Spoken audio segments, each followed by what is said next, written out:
One, two, three, funk it.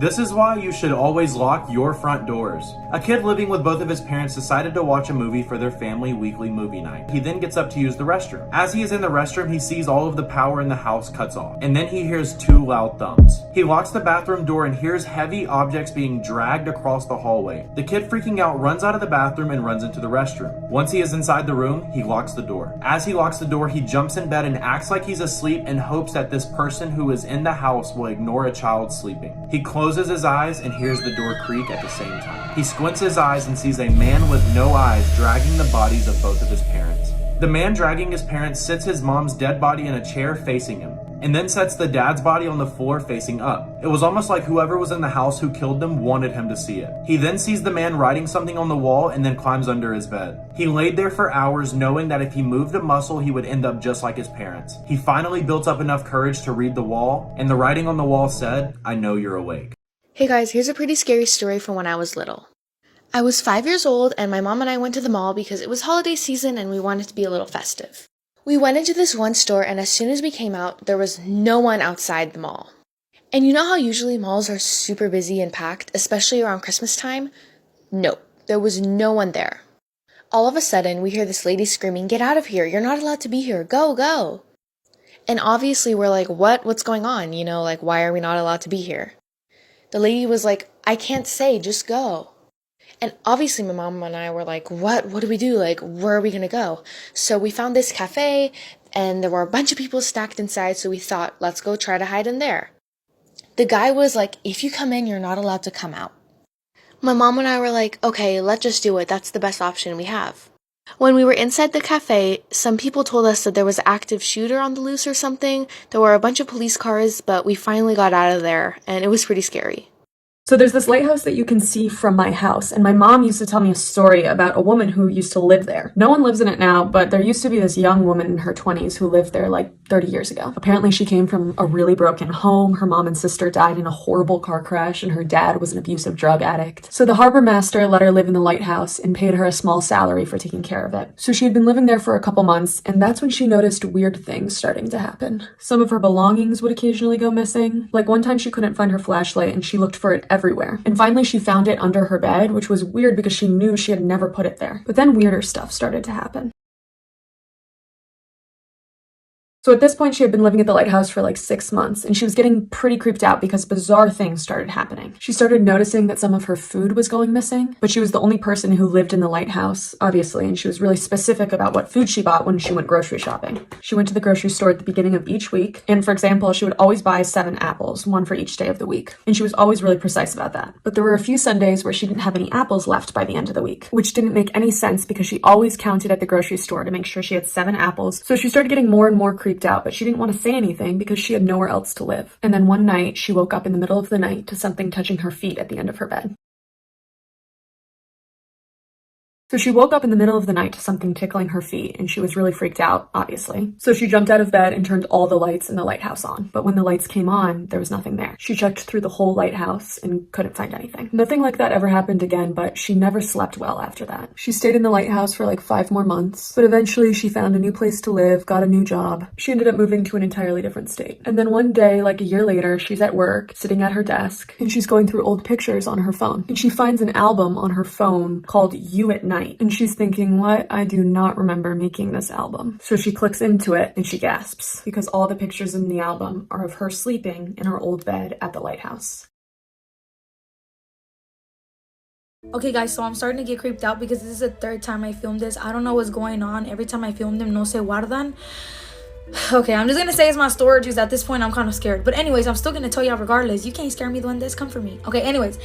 They come through the door. Okay, anyways, okay, let me tell y'all. Okay, so basically my mom literally was saying that when she was growing up, there was this kid that would always go to their house, but they would never see it as in like, oh, you know, it's like someone scary.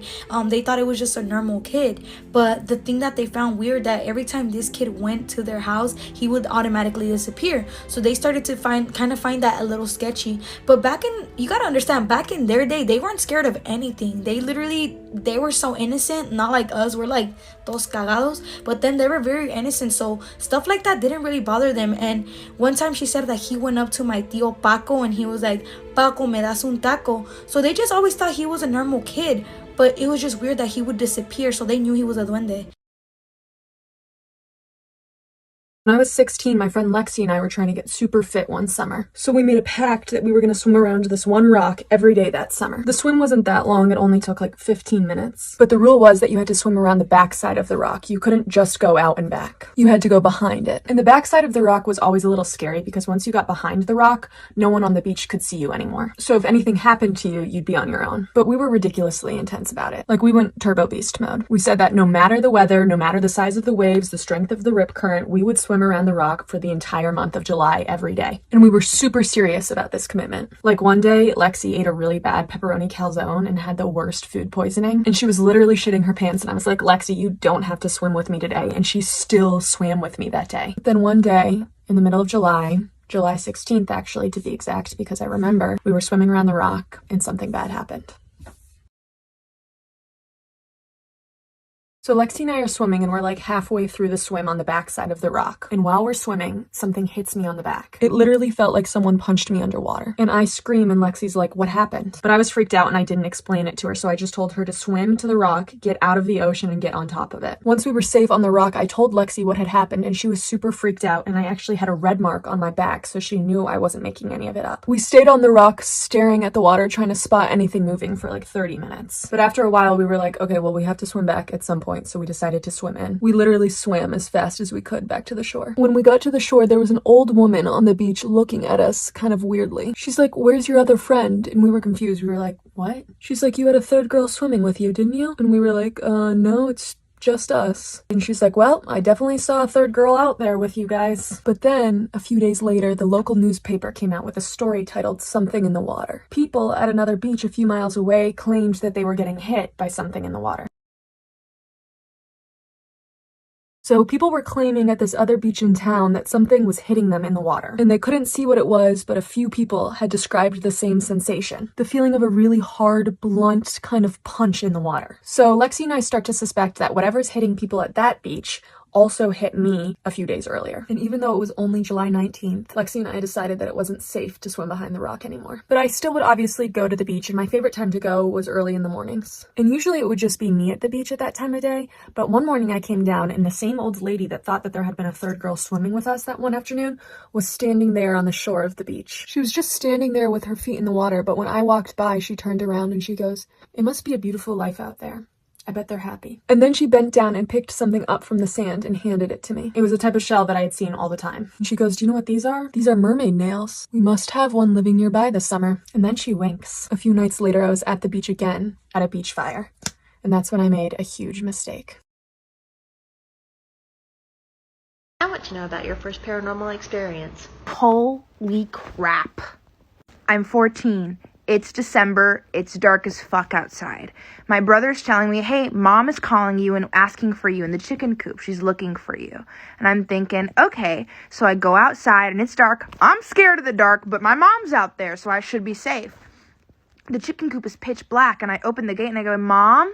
And she goes, "I'm in here." And as I take one step in, my brother at the house opens the back door and screams, "Ariana, it turns out mom's in the living room. She's right here right now. She's asking for you." And I have my hand on the gate and I look at my brother, and then I look into the darkness that is the chicken coop. If my mom's in the living room, who the fuck just called me in that darkness? Who was in there? It sounded just like my mom. I ran so fast.